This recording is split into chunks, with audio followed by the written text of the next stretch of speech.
ಪ್ರಿಯ ವೀಕ್ಷಕರೇ, ಈ ವಿಡಿಯೋವನ್ನು ಮೊದಲಿನಿಂದ ಕೊನೆಯವರೆಗೂ ಸ್ಕಿಪ್ ಮಾಡದೆ ಪೂರ್ತಿಯಾಗಿ ನೋಡಿರಿ. ಹಾಗೆ ಈ ನಮ್ಮ ಚಾನೆಲ್ ಸಬ್ಸ್ಕ್ರೈಬ್ ಮಾಡಿಕೊಳ್ಳಿ. ನಾವು ನಿಮಗಾಗಿ ಮಾಡುವ ಪ್ರತಿಯೊಂದು ವಿಡಿಯೋಗಳು ನಿಮಗೆ ನೋಟಿಫಿಕೇಶನ್ ಆಗಿ ದೊರೆಯಲು ಪಕ್ಕದಲ್ಲಿ ಬರುವಂತಹ ಬೆಲ್ ಐಕನ್ ಕ್ಲಿಕ್ ಮಾಡಿಕೊಳ್ಳಿ. ಓಂ ಶ್ರೀ ಗುರುಭ್ಯೋ ನಮಃ. ಓಂ ನಮೋ ಕಾಳಿಕಾಯೇ ನಮಃ. ವೀಕ್ಷಕರಿಗೆಲ್ಲ ಶ್ರೀ ಅಂಬಾ ಭವಾನಿ ಜ್ಯೋತಿಷ್ಯಂ ಚಾನೆಲ್ಗೆ ಆತ್ಮೀಯ ಸ್ವಾಗತ. ನನ್ನ ಅನೇಕ ವೀಕ್ಷಕರು ಹೆಚ್ಚಿನ ಸಂಖ್ಯೆಯಲ್ಲಿ ಕರೆ ಮಾಡಿ ಹಾಗೆ ಕಾಮೆಂಟ್ಗಳಲ್ಲಿ ಹೆಚ್ಚಾಗಿ ವಿಚಾರಣೆ ಮಾಡಿರ್ತಕ್ಕಂತಹ ವಿಚಾರವೆಂದರೆ ಇಬ್ಬರು ವ್ಯಕ್ತಿಗಳು ದೂರವಾಗಿರ್ತಕ್ಕಂಥದ್ದು. ದಂಪತಿಗಳಿರಬಹುದು, ಕುಟುಂಬ ಸದಸ್ಯರಿರಬಹುದು, ನಿಮ್ಮ ಸ್ನೇಹಿತರಿರಬಹುದು, ಹಾಗೆ ನೀವು ಪ್ರೀತಿಸಿದಂತಹ ಪ್ರೇಮಿ ಇರಬಹುದು.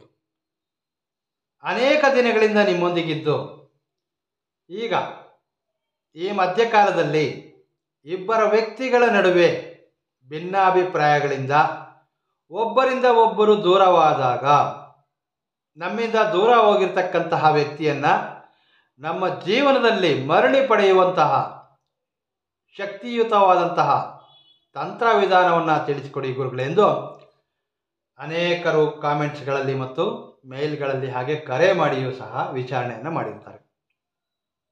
ನಾನು ಈಗಾಗಲೇ ಈ ವಿಚಾರಕ್ಕೆ ಸಂಬಂಧಿಸಿದ ಹಾಗೆಯೇ ಬಹಳಷ್ಟು ತಂತ್ರ ವಿಧಾನಗಳನ್ನು ನನ್ನ ಚಾನಲ್ನಲ್ಲಿ ತೋರಿಸಿಕೊಟ್ಟಿದ್ದೇನೆ. ಪ್ರತಿಯೊಂದು ತಂತ್ರಗಳನ್ನು ಪ್ರತಿಯೊಬ್ಬರೂ ಮಾಡಲಿಕ್ಕೆ ಸಾಧ್ಯ ಇರೋದಿಲ್ಲ. ನೀವು ನಮ್ಮ ಪ್ಲೇಲಿಸ್ಟಲ್ಲಿ ನೋಡೋದ್ರಿಂದ ನಿಮ್ಮ ಕೈಯಲ್ಲಿ ಯಾವ ತಂತ್ರವನ್ನು ನಿಮಗೆ ಆಚರಣೆ ಮಾಡಲಿಕ್ಕೆ ಅಥವಾ ಅನುಷ್ಠಾನ ಮಾಡಲಿಕ್ಕೆ ಸಾಧ್ಯ ಇದೆಯೋ ಆ ವಿಡಿಯೋಗಳನ್ನು ಆಯ್ಕೆ ಮಾಡಿಕೊಂಡು ನಿಮ್ಮ ಸಮಸ್ಯೆಗೆ ಪ್ರಯತ್ನವನ್ನು ಮಾಡಬಹುದು. ಇಂದಿನ ಈ ಸಂಚಿಕೆಯಲ್ಲಿ ಯಂತ್ರವನ್ನು ಬರೆದು ನಮ್ಮಿಂದ ದೂರ ಹೋಗಿರ್ತಕ್ಕಂತಹ ವ್ಯಕ್ತಿ, ಆಗಲೇ ಹೇಳಿದಾಗೆ ಪತಿ, ಪತ್ನಿ, ಸ್ನೇಹಿತರು, ಕುಟುಂಬ ಸದಸ್ಯರು, ಪ್ರೇಮಿಗಳು, ನಿಮಗೆ ಪರಿಚಯವಿರ್ತಕ್ಕಂತಹ ವ್ಯಕ್ತಿಗಳಾಗಿರಬೇಕು. ನಿಮಗೆ ಪರಿಚಯವೇ ಇಲ್ಲದಂತಹ ಯಾವುದೇ ವ್ಯಕ್ತಿಗಳನ್ನು ನಿಮ್ಮ ಕೈವಶ ಮಾಡಿಕೊಳ್ಳೋದಕ್ಕೆ ಸಾಧ್ಯವಿರೋದಿಲ್ಲ. ಆಗಲೇ ಹೇಳಿದ ಹಾಗೆ ಬಹಳಷ್ಟು ದಿನಗಳಿಂದ ನಿಮ್ಮೊಂದಿಗಿದ್ದು ಈ ಮಧ್ಯಕಾಲದಲ್ಲಿ ಇಬ್ಬರು ವ್ಯಕ್ತಿಗಳ ನಡುವೆ ಯಾವುದಾದರೂ ವಿಚಾರಗಳಿಂದ ಒಬ್ಬರಿಂದ ಒಬ್ಬರು ದೂರವಾದಾಗ ಅಥವಾ ದೂರ ಹೋಗಲು ಪ್ರಯತ್ನವನ್ನು ಮಾಡ್ತಿದ್ದಾರೆ ಅಂತಂದಾಗ ಈ ಒಂದು ಉಪಾಯವನ್ನು ಪ್ರಯತ್ನ ಮಾಡಬಹುದು. ವೀಕ್ಷಕರೇ, ಸಂಪೂರ್ಣವಾದ ಮಾಹಿತಿಯನ್ನು ತಿಳಿಸ್ಕೊಡ್ತೇನೆ. ವಿಡಿಯೋವನ್ನು ತಾವೆಲ್ಲರೂ ಲೈಕ್ ಮಾಡಿ. ನಿಮಗೆ ಈ ಮಾಹಿತಿ ಇಷ್ಟವಾದರೆ ನಿಮ್ಮ ಸ್ನೇಹಿತರೊಂದಿಗೆ ಈ ವಿಡಿಯೋವನ್ನು ಶೇರ್ ಮಾಡಿ. ಇದುವರೆಗೂ ಸಬ್ಸ್ಕ್ರೈಬ್ ಮಾಡ್ಕೊಳ್ಳದೆ ಇರತಕ್ಕಂಥವ್ರು ಯಾರಾದರೂ ಇದ್ದರೆ ನನ್ನ ಚಾನಲ್ನ ಸಬ್ಸ್ಕ್ರೈಬ್ ಮಾಡ್ಕೊಳ್ಳಿ. ದೈವಬಲ, ಗ್ರಹಬಲ, ಧಾರ್ಮಿಕ ವಿಚಾರ, ಯಂತ್ರ ಮಂತ್ರ ತಂತ್ರಗಳಲ್ಲಿ ನಂಬಿಕೆ ಇಲ್ಲದಂಥವ್ರು ಯಾರಾದರೂ ಈ ವಿಡಿಯೋ ನೋಡಲು ಬಂದಿದ್ದರೆ ತಾವು ದಯಮಾಡಿ ಈ ಕೂಡಲೇ ಈ ವಿಡಿಯೋವನ್ನು ಇಲ್ಲಿಯೇ ಸ್ಕಿಪ್ ಮಾಡಬಹುದು. ಏಕೆಂದರೆ ಈ ಸಂಚಿಕೆ ಸಂಪೂರ್ಣವಾಗಿ ತಾಂತ್ರಿಕ ವಿದ್ಯೆಯನ್ನು ಒಳಗೊಂಡಿದ್ದಾಗಿರುತ್ತದೆ. ತಡ ಮಾಡದೆ ವಿಡಿಯೋವನ್ನು ಪ್ರಾರಂಭ ಮಾಡೋಣ. ನಾವು ಒಬ್ಬ ವ್ಯಕ್ತಿಯನ್ನು ನಾವು ಹೇಳಿದ ರೀತಿ ಆ ವ್ಯಕ್ತಿ ನಡೆದುಕೊಳ್ಬೇಕಾದ್ರೆ, ಸದಾ ಆ ವ್ಯಕ್ತಿ ನಮಗೆ ಅನುಕೂಲಕರವಾಗಿ ನಡೆದುಕೊಳ್ಬೇಕಾದ್ರೆ, ಕುಟುಂಬದಲ್ಲಿ ನಿಮ್ಮ ಮತ್ತು ಆ ಎದುರು ವ್ಯಕ್ತಿಯ ಆಲೋಚನೆಗಳು ಒಂದೇ ರೀತಿಯಲ್ಲಿರಲು ಈ ಒಂದು ಉಪಾಯವನ್ನು ಪ್ರಯತ್ನ ಮಾಡಬಹುದು. ಬಿಳಿ ಹಾಳೆಯ ಮೇಲೆ ಯಂತ್ರವನ್ನು ರಚನೆ ಮಾಡಬೇಕಾಗಿರ್ತದೆ. ಯಂತ್ರ ರಚನೆ ಮಾಡಲಿಕ್ಕೆ ನೀವು ಕಪ್ಪು ಬಣ್ಣದ ಅಥವಾ ಕೆಂಪು ಬಣ್ಣದ ಮಾರ್ಕರನ್ನು ಬಳಸಬಹುದಾಗಿರ್ತದೆ. ತುಂಬ ಶಕ್ತಿಯುತವಾದಂತಹ ಈ ಒಂದು ಉಪಾಯವನ್ನು ಪ್ರಯತ್ನ ಮಾಡೋದ್ರಿಂದ ನಿಮ್ಮಿಂದ ದೂರ ಹೋಗಿರ್ತಕ್ಕಂತಹ ವ್ಯಕ್ತಿ, ಬಹಳಷ್ಟು ಜನ ಕರೆ ಮಾಡ್ತಾರೆ, ತುಂಬ ದಿನಗಳು ಕಳೆದು ಹೋಗಿದೆ, ವ್ಯಕ್ತಿ ನನ್ನಿಂದ ದೂರ ಆಗಿದ್ದಾರೆ, ನಾನು ಅತಿಯಾಗಿ ಪ್ರೀತಿಸಿದಂತಹ ನನ್ನ ಪ್ರೇಮಿ, ಅಥವಾ ಬಹಳಷ್ಟು ದಿನಗಳಿಂದ ನನ್ನ ಜೊತೆಯಲ್ಲಿದ್ದಂತಹ ನನ್ನ ಸ್ನೇಹಿತ ಈ ಮಧ್ಯಕಾಲದಲ್ಲಿ ನನ್ನಿಂದ ದೂರ ಹೋಗಲು ಬಯಸ್ತಾ ಇದ್ದಾರೆ, ಅಥವಾ ಆಲ್ರೆಡಿ ನನ್ನಿಂದ ದೂರ ಹೋಗಿರ್ತಕ್ಕಂತಹ ವ್ಯಕ್ತಿಯನ್ನು ಮರಳಿ ನನ್ನ ಜೀವನದಲ್ಲಿ ಪಡೆಯಬಹುದಾ? ತಂತ್ರ ವಿಧಾನಗಳಲ್ಲಿ ಪುರಾತನವಾದ ತಾಂತ್ರಿಕ ವಿದ್ಯೆಗಳಲ್ಲಿ ಒಂದಾದಂತಹ ಒಂದು ಯಂತ್ರ ರಚನೆಯನ್ನು ನಾನು ನಿಮಗೆ ಇವತ್ತು ತೋರಿಸಿಕೊಡ್ತಾ ಇದ್ದೇನೆ. ಯಂತ್ರ ರಚನೆಯನ್ನು ಗಮನವಿಟ್ಟು ನೋಡಿ. ತಾಂತ್ರಿಕ ವಿಡಿಯೋನ ಸ್ಕಿಪ್ ಮಾಡಿ ನೋಡೋದ್ರಿಂದ ನಿಮಗೆ ಪೂರ್ತಿಯಾಗಿ ಅರ್ಥವಾಗದೇ ಇರಬಹುದು. ದಯಮಾಡಿ ಪೂರ್ತಿ ವಿಡಿಯೋ ಅಂತ ನೋಡೋದಕ್ಕೆ ನೀವೊಂದು ಪ್ರಯತ್ನವನ್ನು ಮಾಡಿ. ಯಂತ್ರದ ಮೇಲ್ಭಾಗದಲ್ಲಿ ಕೆಲವೊಂದು ಬೀಜಾಕ್ಷರಗಳನ್ನು ಬರೆಯಬೇಕು. ಓಂ, ಐಂ, ಕ್ರೀಂ, ಕ್ಲೌಂ ಎಂಬ ಬೀಜಾಕ್ಷರಗಳನ್ನು ಬರೀಬೇಕು. ಹಾಗೆ ಯಂತ್ರದ ಎಡಬದಿಯಲ್ಲಿ ಕ್ಲೀಂ, ರಂ, ನಂ ಎಂಬ ಬೀಜಾಕ್ಷರಗಳನ್ನು ಬರೀಬೇಕು. ಯಂತ್ರದ ಕೆಳಭಾಗದಲ್ಲಿ ಶ್ರೀಂ, ಐಂ, ನಂ ಎಂಬ ಬೀಜಾಕ್ಷರಗಳನ್ನು ಬರೀಬೇಕು. ಬಲಭಾಗದಲ್ಲಿ ಕ್ರೀಂ, ಕಂ, ಕ್ಲೀಂ ಎಂಬ ಬೀಜಾಕ್ಷರಗಳನ್ನು ಬರೀಬೇಕು. ಇದಾದ ನಂತರ ಯಂತ್ರದ ಮೇಲ್ಭಾಗದಲ್ಲಿ ಈ ಸಾಲಿನಲ್ಲಿ ಓಂ ನಮೋ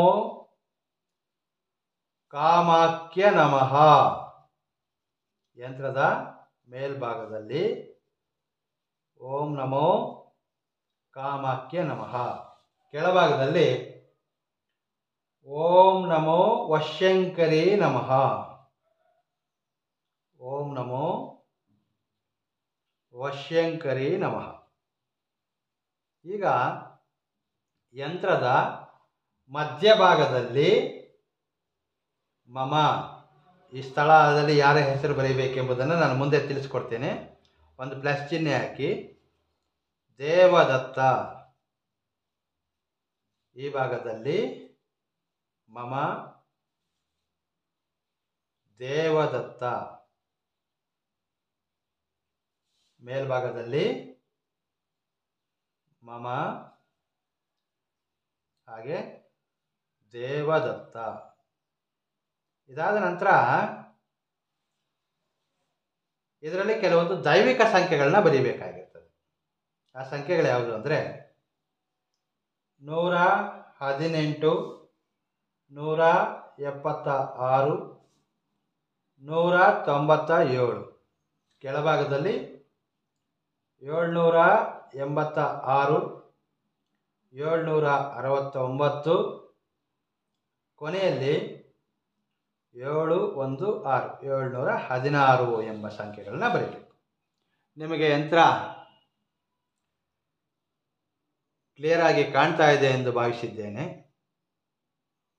ಈಗ ಈ ಯಂತ್ರ ರಚನೆ ಮಾಡುವಾಗ ಈ ಮಮ ಎಂಬಂತಹ ಸ್ಥಳದಲ್ಲಿ ಈ ಒಂದು ಉಪಾಯವನ್ನು ಯಾರು ಪ್ರಯತ್ನ ಮಾಡ್ತಿದ್ದೀರಿ ನಿಮ್ಮ ಹೆಸರನ್ನು ಬರೆಯಬೇಕು. 3 ಸ್ಥಳಗಳಲ್ಲಿ, ಇಲ್ಲಿ, ಈ ಸ್ಥಳದಲ್ಲಿ ಮತ್ತು ಈ ಸ್ಥಳದಲ್ಲಿ. ಮಮ ಎಂಬ ಪದದ ಬದಲಿಗೆ ಈ ಸ್ಥಳಗಳಲ್ಲಿ ನಿಮ್ಮ ಹೆಸರಿರಬೇಕು. ದೇವದತ್ತ ಎಂಬಂತಹ 3 ಸ್ಥಳದಲ್ಲಿಯೂ ಸಹ ಯಾವ ವ್ಯಕ್ತಿಗಾದರೆ ನೀವು ಈ ಪ್ರಯತ್ನವನ್ನು ಮಾಡ್ತಿದ್ದೀರಿ ಆ ವ್ಯಕ್ತಿಯ ಹೆಸರನ್ನು ಈ 3 ಸ್ಥಳದಲ್ಲಿ ಬರೆದಿರಬೇಕು. ಇದಾದ ನಂತರ ವೀಕ್ಷಕರೇ, ತಂತ್ರ ವಿಧಾನಗಳನ್ನು ಪ್ರಯತ್ನ ಮಾಡುವಾಗ ಸಾಧ್ಯವಾದಷ್ಟು ತಾವು ಏಕಾಂತದಲ್ಲಿರಬೇಕು. ತಂತ್ರ ವಿಧಾನಗಳನ್ನು ಪ್ರಯತ್ನ ಮಾಡುವಾಗ ಯಾರೂ ನಿಮ್ಮನ್ನು ಗಮನಿಸಬಾರದು. ನೀವು ಯಾವುದೇ ಸ್ಥಳದಲ್ಲಾದರೂ ಮಾಡಬಹುದು, ನಿಮ್ಮ ಮನೆಯ ಯಾವುದೇ ಕೋಣೆಯಲ್ಲಾದರೂ ಸರಿ ಈ ಒಂದು ಉಪಾಯವನ್ನು ಪ್ರಯತ್ನ ಮಾಡಬಹುದು. ಯಂತ್ರ ರಚನೆ ಮಾಡುವಾಗ ಹಾಗೆ ಅದಕ್ಕೆ ಸಂಬಂಧಿಸಿದಂತಹ ಮಂತ್ರ ಪಠಣೆಯನ್ನು ಮಾಡುವಾಗ ಯಾರೂ ನಿಮ್ಮನ್ನು ಗಮನಿಸದಂತಹ ರೀತಿಯಲ್ಲಿ ಎಚ್ಚರವನ್ನು ವಹಿಸಿ. ಇದಾದ ನಂತರ ಮಣ್ಣಿನ ಪಾತ್ರೆ ಬೇಕಾಗುತ್ತೆ ಈ ತಂತ್ರಕ್ಕೆ. ಚಿಕ್ಕದಾಗಿರ್ತಕ್ಕಂತಹ ಒಂದು ಮಣ್ಣಿನ ಪಾತ್ರೆ, ಈ ರೀತಿ ಪಾತ್ರೆ ಆದರೂ ಸರಿ ಅಥವಾ ಅಗಲವಾಗಿರ್ತಕ್ಕಂತಹ ಮಣ್ಣಿನ ಪಾತ್ರೆ ಆದರೂ ಸಿಗುತ್ತೆ. ಕಪ್ಪು ಬಣ್ಣದ್ದಾದರೂ ತೊಂದರೆ ಇಲ್ಲ, ಈ ಬಣ್ಣದ್ದಾದರೂ ತೊಂದರೆ ಇಲ್ಲ, ಯಾವುದೇ ಬಣ್ಣದ್ದು ಮಣ್ಣಿನ ಪಾತ್ರೆ ತೆಗೆದುಕೊಳ್ಳಿ. ಈ ಮಣ್ಣಿನ ಪಾತ್ರೆ ಹಾಗೆ ನೋಡಿ, ಇದು ಜಾಜಿಕಾಯಿ ಅಂತ ಹೇಳ್ತೀವಿ. ನಮಗೆ 2 ಸಂಖ್ಯೆಯಲ್ಲಿ ಬೇಕು, ಇವು 2 ಬೇಕಾಗುತ್ತೆ. ಇವೆಲ್ಲವೂ ನಿಮಗೆ ಪೂಜಾ ಸ್ಟೋರಲ್ಲಿ ಅಥವಾ ಗ್ರಂಥಿಗೆ ಅಂಗಡಿಯಲ್ಲಿ ಸುಲಭವಾಗಿ ಸಿಗುತ್ತೆ. ಮಣ್ಣಿನ ಪಾತ್ರೆಯಲ್ಲಿ ಸ್ವಲ್ಪ ಮಟ್ಟಿಗೆ ನಾವು ಸಾಸಿವೆಯನ್ನು ಬೆರೆಸಬೇಕಾಗ್ತದೆ. ಬಿಳಿ ಸಾಸಿವೆ ಸ್ವಲ್ಪ ಮಟ್ಟಿಗೆ ನಾವು ಮಣ್ಣಿನ ಪಾತ್ರೆಯಲ್ಲಿ ಬಿಳಿ ಸಾಸಿವೆಯನ್ನು ತುಂಬಿಕೊಳ್ಬೇಕು. ತುಂಬ ಸರಳವಾಗಿರ್ತಕ್ಕಂತಹ ಉಪಾಯ. ಶೀಘ್ರವಾಗಿ, ಅತಿ ಶೀಘ್ರವಾಗಿ ನಮಗೆ ಫಲ ಕೊಡ್ತಕ್ಕಂತಹ ಉಪಾಯ ಯಾವುದಾದ್ರೂ ಇದೆ ಅಂದರೆ ಇದು ಖಂಡಿತ. ಈ ಒಂದು ಉಪಾಯದಲ್ಲಿ ನೀವು ಬೇಗನೆ ಇದರಿಂದ ಲಾಭವನ್ನು ಕಾಣಬಹುದು. ಈಗ ನಾನು ಮಣ್ಣಿನ ಪಾತ್ರೆಯಲ್ಲಿ ಸ್ವಲ್ಪ ಮಟ್ಟಿಗೆ ಬಿಳಿ ಸಾಸಿವೆಯನ್ನು ಸೇರಿಸಿದ್ದೇನೆ. ಇದಾದ ನಂತರ ನಾನು ಆಗಲೇ ಹೇಳಿದ್ನಲ್ಲ, ಜಾಕಾಯಿ ಅಥವಾ ಜಾಜಿಕಾಯಿ ಅಂತ ಕರೀತಾರೆ. ಇದು ಸಹ ನಿಮಗೆ ಗ್ರಂಥಿಗೆ ಅಂಗಡಿಗಳಲ್ಲಿ ಭಾಳ ಸುಲಭವಾಗಿ ಸಿಗುವಂತಹ ವಸ್ತು. ಕೆಲವೊಬ್ಬರು ವಸ್ತುಗಳು ಸಿಗ್ತಾ ಇಲ್ಲ ಅಂತ ಹೇಳ್ತಾರೆ. ಈಗ ಸಮಸ್ಯೆ ಇಲ್ಲ, ಫ್ಲಿಪ್ಕಾರ್ಟು, ಆನ್ಲೈನು ಈ ಥರದ್ದು ಬಹಳಷ್ಟು ವೆಬ್ಸೈಟ್ಗಳಿದೆ. ಅದರಲ್ಲಿಯೂ ಸಹ ನಿಮಗೆ ಈ ಎಲ್ಲ ವಸ್ತುಗಳು ನೀವು ತರಿಸ್ಕೊಳ್ಬಹುದು. ನಾನು ಯಾವುದೇ ವಸ್ತುಗಳಾಗಲಿ ಯಾವುದೇ ಒಂದು ಲಿಂಕ್ ಆಗಲಿ ಕೊಡಲಿಕ್ಕೆ ಸಾಧ್ಯ ಇಲ್ಲ. ಸಾಧ್ಯವಾದರೆ ಈ ಒಂದು ವಸ್ತುಗಳನ್ನ ನೀವು ಆನ್ಲೈನಲ್ಲೂ ತರಿಸ್ಕೊಳ್ಬಹುದು, ಅಥವಾ ಪೂಜಾ ಸ್ಟೋರು, ಗ್ರಂಥಿಗೆ ಅಂಗಡಿಗಳು, ಈ ಪೂಜಾ ಸಾಮಗ್ರಿಗಳು ಮಾರಾಟ ಮಾಡ್ತಕ್ಕಂತಹ ಶಾಪ್ಗಳಲ್ಲೂ ಸಹ ಇವು ಸುಲಭವಾಗಿ ಸಿಗುತ್ತವೆ. ಬಿಳಿ ಸಾಸಿವೆಯಲ್ಲಿ ನಾವೀಗ 2 ಸಂಖ್ಯೆಯಲ್ಲಿ ನಾವು ಜಾಜಿಕಾಯಿ ಅಥವಾ ಜಾಕಾಯಿನ ಸೇರಿಸ್ತಾ ಇದ್ದೇವೆ. ನಮಗೆ 2 ಆದರೆ ಸಾಕಾಗುತ್ತೆ ಇದರಲ್ಲಿ. ಓಕೆ, ಇದಾದ ನಂತರ ನೋಡಿ, ಈ ರೀತಿ ಒಣಮೆಣಸಿನ್ಕಾಯಿ ಕೆಂಪು ಬಣ್ಣದ್ದಾಗಿ ಡ್ರೈ ಚಿಲ್ಲಿ, ಒಣಗಿರ್ತಕ್ಕಂತಹ ಮೆಣಸಿನ್ಕಾಯಿ ಡ್ರೈ ಚಿಲ್ಲಿ ನಾನು 2 ಬಳಸ್ತಾ ಇದ್ದೇನೆ. ಇಲ್ಲಿ ಒಂದು ವಿಚಾರವನ್ನು ನೆನ್ಪಿಡಿ, ಈ ರೀತಿ ಡ್ರೈ ಚಿಲ್ಲಿ ಅಂದರೆ ಒಣಮೆಣಸಿನ್ಕಾಯಿ ಬಳಸುವಾಗ ಇವುಗಳಿಗೆ ತೋಟ ಇರಬೇಕು. ನನ್ನ ಹತ್ರ ಈಗ ಸದ್ಯಕ್ಕೆ ಅವೈಲೇಬಿಲಿಟಿ ಇಲ್ಲ, ಹಾಗಾಗಿ ನಾನು ಇವುಗಳನ್ನ ತೋರಿಸ್ತಾ ಇದ್ದೇನೆ. ತಾವು ಈ ಒಂದು ಉಪಾಯವನ್ನು ಪ್ರಯತ್ನ ಮಾಡುವಾಗ ತೋಟ ಇರತಕ್ಕಂತಹ 2 ಮೆಣಸಿನ್ಕಾಯಿನ ತೆಗೆದುಕೊಳ್ಬೇಕು. ಡ್ರೈ ಆಗಿರ್ಬೇಕಂದ್ರೆ ಒಣಮೆಣಸಿನ್ಕಾಯಿ 2 ಸಂಖ್ಯೆಯಲ್ಲಿ ನಾವು ಈಗ ತೆಗೆದುಕೊಂಡಿರ್ತಕ್ಕಂಥದ್ದನ್ನು ಈ ಪಾತ್ರೆಯಲ್ಲೇ ಸೇರಿಸ್ತಾ ಇದ್ದೇವೆ. ಇದಾದ ನಂತರ ನಾವು ರಚನೆ ಮಾಡಿರ್ತಕ್ಕಂತಹ ಯಂತ್ರವನ್ನು ತೆಗೆದುಕೊಳ್ಬೇಕು. ಬಿಳಿ ಹಾಳೆ ಮೇಲೆ ನೀವು ಯಂತ್ರವನ್ನು ರಚನೆ ಮಾಡಿರ್ತೀರಿ, ಇದನ್ನು ತೆಗೆದುಕೊಳ್ಬೇಕು. ಅದನ್ನು ಚಿಕ್ಕದಾಗಿ ಫೋಲ್ಡ್ ಮಾಡಿ. ಬಿಳಿ ಹಾಳೆಯಲ್ಲಿ ನಾವೇನು ರಚನೆ ಮಾಡಿದ್ದೇವೆ ಯಂತ್ರವನ್ನು, ಅದನ್ನು ಚಿಕ್ಕದಾಗಿ ಫೋಲ್ಡ್ ಮಾಡಬೇಕು. ಫೋಲ್ಡ್ ಮಾಡಿ ನಾವು ಮಣ್ಣಿನ ಪಾತ್ರೆಯಲ್ಲಿ ಈ ಯಂತ್ರವನ್ನು ಸಹ ಇರಿಸಬೇಕು. ಈ ರೀತಿ ಮಣ್ಣಿನ ಪಾತ್ರೆಯಲ್ಲಿ ನಾವು ಬರೆದಿರ್ತಕ್ಕಂತಹ ಯಂತ್ರವನ್ನು ಇಡಬೇಕು. ಹಳದಿ ವಸ್ತ್ರವನ್ನು ತೆಗೆದುಕೊಳ್ಳಿ. ಹಳದಿ ವಸ್ತ್ರವನ್ನು ತೆಗೆದುಕೊಂಡು ವಸ್ತ್ರದಲ್ಲಿ ನಾವೀಗ ಮಣ್ಣಿನ ಪಾತ್ರೆಯಲ್ಲಿರ್ತಕ್ಕಂತಹ ಯಾವುದೇ ವಸ್ತುಗಳು ಹೊರಗಡೆ ಚೆಲ್ಲದೇ ಇರೋ ರೀತಿಯಲ್ಲಿ ಗಂಟನ್ನಾಗಿ ಮಾಡಿಕೊಳ್ಬೇಕು. ವಸ್ತ್ರದೊಂದಿಗೆ ಮಣ್ಣಿನ ಪಾತ್ರೆಯನ್ನು ನಾವು ಗಂಟನ್ನಾಗಿ ಮಾಡಿಕೊಳ್ಬೇಕು. ಈ ವಸ್ತುಗಳು ಬಹಳ ಸುಲಭವಾಗಿ ಸಿಗುತ್ತೆ, ಪ್ರತಿಯೊಬ್ಬರು ಪ್ರಯತ್ನ ಮಾಡ್ಬೋದು. ಭಾಳಷ್ಟು ಜನ ಹೇಳ್ತಾ ಇದ್ರು ಸರಳವಾಗಿರ್ತಕ್ಕಂಥ ತಿಳಿಸ್ಕೊಡಿ ಗುರುಗಳೇ ಅಂತೇಳಿ. ಕೆಲವೊಂದು ಪ್ರಯತ್ನ ಮಾಡಲಿಕ್ಕೆ ಸಾಧ್ಯ ಆಗ್ತಾ ಇಲ್ಲ ಅಂಥೇಳಿ. ಹೆಚ್ಚಾಗಿ ಕುಟುಂಬದ ಸಮಸ್ಯೆಗಳ ಬಗ್ಗೆ ಕರೆ ಮಾಡಿರ್ತಾರೆ. ಅಂದರೆ ಆಗಲೇ ಹೇಳಿದ್ನಲ್ಲ, ದಂಪತಿಗಳು, ಪತಿ ನನ್ನಿಂದ ದೂರ ಹೋಗಿದ್ದಾರೆ, ತವರ ಮನೆಯಲ್ಲಿದ್ದೇನೆ, ಪತಿ ನನ್ನ ನೋಡಲಿಕ್ಕೂ ಬರಲ್ಲ. ಇನ್ನು ಕೆಲವರು ಇದ್ದಾರೆ, ಗುರುಗಳೇ ಮನೆ ಎಂಬುದೇ ಅವರ ಮನಸ್ಸಲ್ಲಿಲ್ಲ, ಮನೆಗೆ ಅಗತ್ಯ ಇರತಕ್ಕಂತಹ ವಸ್ತುಗಳು ಸಹ ತೆಗೆದುಕೊಂಡು ಬಂದು ಕೊಡೋದಿಲ್ಲ, ಮನೆಯಲ್ಲಿ ಮಕ್ಕಳ ಮೇಲೆ ಆಸಕ್ತಿನೇ ಇಲ್ಲ, ಕುಟುಂಬ ಎಂಬುದೇ ಅವರ ತಲೆಯಲ್ಲಿಲ್ಲ, ಯಾವುದಾದ್ರೂ ಒಂದು ಉಪಾಯ ತಿಳಿಸಿ ಅಂತ ಅನೇಕರು ಕರೆ ಮಾಡಿದ್ದಾರೆ. ತುಂಬ ಸರಳವಾಗಿರ್ತಕ್ಕಂತಹ ಉಪಾಯ ತೋರಿಸಿದ್ದೇನೆ ನಾನೀಗ. ಈಗ ಈ ಮಣ್ಣಿನ ಪಾತ್ರೆಯನ್ನು ನಿಮ್ಮ 2 ಕೈಯಲ್ಲಿಟ್ಕೊಳ್ಳಿ. ಈ ತಂತ್ರಕ್ಕೆ ಸಂಬಂಧಿಸಿದಂತಹ ಮಂತ್ರವನ್ನು ಜಪಿಸಬೇಕಾಗಿರ್ತದೆ. ಓಂ ಹೂಂ ದೇವದತ್ತ ಮೇ ವಶ್ಯಂ ಕುರು ಸ್ವಾಹ. ಮಂತ್ರವನ್ನು ಇನ್ನೊಮ್ಮೆ ಹೇಳ್ತೇನೆ. ಓಂ ಹೂಂ ದೇವದತ್ತ ಮೇ ವಶ್ಯಂ ಕುರು ಸ್ವಾಹ. ಈ ಒಂದು ಮಂತ್ರವನ್ನು ತಾವು 11 ಬಾರಿ ಪಠಿಸಬೇಕು. ಮಂತ್ರವನ್ನು ಜಪಿಸುವಾಗ ಮಂತ್ರದ ಮಧ್ಯದಲ್ಲಿರ್ತಕ್ಕಂತಹ ದೇವದತ್ತ ಎಂಬ ಸ್ಥಳದಲ್ಲಿ ಆ ವ್ಯಕ್ತಿಯ ಹೆಸರನ್ನು ಸೇರಿಸಿ. ದೇವದತ್ತ ಎಂಬ ಪದವನ್ನು ತೆಗೆದು, ಅಂದರೆ ದೇವದತ್ತ ಪದವನ್ನು ಓದಬಾರ್ದು, ಆ ಸ್ಥಳದಲ್ಲಿ ವ್ಯಕ್ತಿ ಹೆಸರನ್ನು ಸೇರಿಸಿ ತಾವು ಈ ಒಂದು ಮಂತ್ರವನ್ನು 11 ಬಾರಿ ಜಪಿಸಬೇಕಾಗಿರ್ತದೆ. ಈ ಒಂದು ಉಪಾಯವನ್ನು ಭಾನುವಾರದಂದು, ಯಾವುದೇ ಭಾನುವಾರದಂದು, ಇದಕ್ಕೆ ನಿರ್ದಿಷ್ಟವಾದಂತಹ ಸಮಯ ಅಂತ ಏನಿಲ್ಲ, ನಿಮಗೆ ಅನುಕೂಲವಾದಂತಹ ಸಮಯದಲ್ಲಿ ಒಂದು ಉಪಾಯವನ್ನು ಪ್ರಯತ್ನ ಮಾಡಬಹುದು. 11 ಬಾರಿ ಮಂತ್ರ ಪಠಣೆ ಸಮಾಪ್ತಿಯಾದ ಮೇಲೆ ಭಾನುವಾರ ಈ ಒಂದು ಉಪಾಯವನ್ನು ಪ್ರಯತ್ನ ಮಾಡಿರ್ತೀರಿ. ಈ ತಂತ್ರ ಮಾಡಿದ ದಿನದಂದೇ, ಅಂದರೆ ಇದನ್ನು ಮತ್ತೆ ಆ ರಾತ್ರಿ ಎಲ್ಲ ಮನೇಲಿ ಇಟ್ಕೊಳ್ಳೋಂಥ ಅವಶ್ಯಕತೆ ಇಲ್ಲ.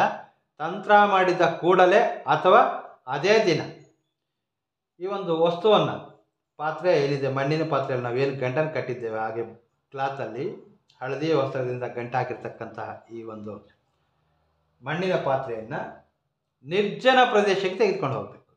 ನಿರ್ಜನ ಪ್ರದೇಶ ಅಂತಂದರೆ ಯಾರು ನಿಮ್ಮನ್ನು ಗಮನಿಸಬಾರದು, ಆ ಸ್ಥಳದಲ್ಲಿ ಜನಸಂದಣಿ ಬಹಳ ಕಡಿಮೆ ಇರಬೇಕು. ಅಂತಹ ಸ್ಥಳಕ್ಕೆ ಇದನ್ನು ತೆಗೆದುಕೊಂಡು ಹೋಗಿ ನೋಡಿ, ಚಿಕ್ಕದಾಗಿರ್ತಕ್ಕಂತಹ ಮಣ್ಣಿನ ಪಾತ್ರೆ, ಇದನ್ನು ಹೂತಿಡಬೇಕಾಗ್ತದೆ. ಇದನ್ನು ಹೂತಿಡೋಕ್ಕೆ ಎಷ್ಟು ಸಾಧ್ಯವೋ ಅಷ್ಟು ಚಿಕ್ಕದಾಗಿರ್ತಕ್ಕಂತಹ ಗುಂಡಿಯನ್ನು ತೆಗೆದು ಈ ಒಂದು ಮಣ್ಣಿನ ಪಾತ್ರೆಯನ್ನು ಅದರಲ್ಲಿ ಹೂತಿಟ್ಟು ಅಲ್ಲಿಂದ ಮನೆಗೆ ಹಿಂತಿರ್ತಕ್ಕಂಥದ್ದು. ಯಾರ್ಯಾರು ಈ ಒಂದು ಉಪಾಯವನ್ನು ಪ್ರಯತ್ನ ಮಾಡ್ತೀರಿ, ಖಂಡಿತವಾಗಿಯೂ ನೀವು ಶೀಘ್ರವಾಗಿ ಇದರಿಂದ ಲಾಭವನ್ನು ಪಡಿತೀರಿ. ನಾನು ಆಗಲೇ ಹೇಳಿದಾಗೆ ದಂಪತಿ ಇರಬಹುದು, ಸ್ನೇಹಿತರಿರ್ಬೋದು, ನಿಮ್ಮ ಕುಟುಂಬ ಸದಸ್ಯರಿರ್ಬೋದು, ಹಠ ಮಾಡ್ತಾ ಇರ್ತಕ್ಕಂತಹ ನಿಮ್ಮ ಮಕ್ಕಳಿರ್ಬೋದು, ಮನೆಯಲ್ಲಿ ಹಿರಿಯರು ಮಾತು ಕೇಳದೇ ಇರತಕ್ಕಂತಹ ಯಾವುದೇ ಮಕ್ಕಳಿಗಾಗಲಿ ಮನೆಯಲ್ಲಿ ಹಿರಿಯರು ಈ ಒಂದು ಉಪಾಯವನ್ನು ಪ್ರಯತ್ನ ಮಾಡಬಹುದು. ಶಾಶ್ವತವಾಗಿ ಆ ವ್ಯಕ್ತಿ ಸದಾ ನೀವು ಹೇಳಿದ ರೀತಿಯಲ್ಲಿ ನಡೆದುಕೊಳ್ತಾರೆ, ನಿಮಗೆ ಅನುಕೂಲವಾಗಿ ಇರ್ತಾರೆ.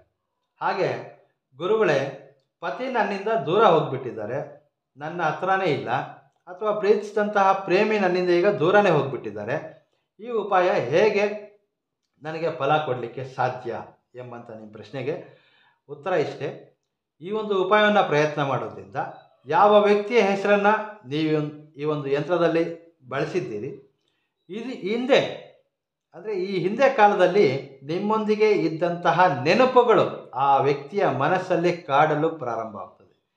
ತಕ್ಷಣ ಆ ವ್ಯಕ್ತಿ ನಿಮ್ಮನ್ನು ಭೇಟಿಯಾಗೋದಕ್ಕೆ ಹಾತೊರೀತಾನೆ. ನೋಡಿ, ನೀವಿಬ್ಬರೂ ಒಂದಾಗಲಿಕ್ಕೆ, ಆ ವ್ಯಕ್ತಿ ಮತ್ತೆ ನಿಮ್ಮ ಹತ್ರ ಬರಲಿಕ್ಕೆ, ನಿಮ್ಮ ಪತಿ ಪತ್ನಿ ಪ್ರೇಮಿ ನಿಮ್ಗೆ ಹತ್ರ ಬರಲಿಕ್ಕೆ ಒಂದು ಮಾರ್ಗ ಎಂಬುದು ಖಂಡಿತ ನಿಮಗೆ ಕಂಡೇ ಕಾಣ್ತೀರಿ. ಬಹಳ ಸರಳವಾಗಿದೆ. ಪ್ರತಿಯೊಬ್ಬರೂ ಈ ಒಂದು ಉಪಾಯವನ್ನು ಪ್ರಯತ್ನ ಮಾಡಿ. ನಿಮಗೆ ಈ ಸಮಸ್ಯೆ ಇಲ್ವಾ, ನಿಮಗೆ ಗೊತ್ತಿರ್ತಕ್ಕಂತಹ, ನಿಮಗೆ ಪರಿಚಯ ಇರ್ತಕ್ಕಂತಹ ಸ್ನೇಹಿತರಿಗೋ ಬಂಧುಗಳಿಗೋ ಈ ಒಂದು ವಿಡಿಯೋವನ್ನು ಶೇರ್ ಮಾಡಿ. 10 ಜನಗಳಿಗೆ ಇದರಿಂದ ಲಾಭವಾಗಬಹುದು. ತಂತ್ರಕ್ಕೆ ಸಂಬಂಧಿಸಿದ ಅಥವಾ ನಾನು ಈ ಒಂದು ತಂತ್ರದ ವಿವರಣೆಯನ್ನು ಕೊಡುವಾಗ ನಿಮಗೆ ತಿಳಿಸುವಾಗ ಏನಾದರೂ ನಾನು ಮರೆತಿದ್ದರೆ ಅಥವಾ ನಿಮಗೆ ಇದಕ್ಕೆ ಸಂಬಂಧಿಸಿದ ಯಾವುದೇ ಒಂದು ಸಂದೇಹಗಳಿದ್ದರೆ ಕಮೆಂಟ್ ಬಾಕ್ಸಲ್ಲಿ ಕೇಳಿ, ಖಂಡಿತ ನಾನು ನಿಮ್ಮ ಕಮೆಂಟ್ಗಳಿಗೆ ಉತ್ತರಿಸುವಂತಹ ಪ್ರಯತ್ನವನ್ನು ಮಾಡ್ತೇನೆ. ಮಾಹಿತಿ ಇಷ್ಟವಾದರೆ ವಿಡಿಯೋನ ಲೈಕ್ ಮಾಡಿ. ಹೆಚ್ಚಿನ ಸಂಖ್ಯೆಯಲ್ಲಿ ವಿಡಿಯೋ ಲೈಕ್ ಪಡೆಯೋದ್ರಿಂದ ಸಾಕಷ್ಟು ಜನಗಳಿಗೆ ಈ ವಿಡಿಯೋ ತಲುಪಲಿಕ್ಕೆ ಸಹಾಯ ಆಗ್ತದೆ. ಮುಂದಿನ ಸಂಚಿಕೆಯಲ್ಲಿ ಭೇಟಿಯಾಗ್ತೇನೆ. ನಮಸ್ಕಾರ. ಸರ್ವೇ ಜನೋ ಸುಖಿನೋ ಭವಂತು.